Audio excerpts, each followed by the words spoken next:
Bu Goliat shoh qo'ng'izi, ya'ni dunyodagi eng katta va eng og'ir hasharotlardan biri.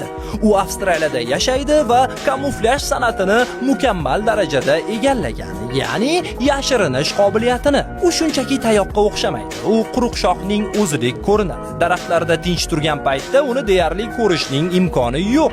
Ko'zingiz qarab tursa ham miyangiz uni oddiy shox deb qabul qiladi. Urg'ochlari ulkanroq bo'ladi. Ularning qanotlari yo'q, himoyasi esa boshqacha.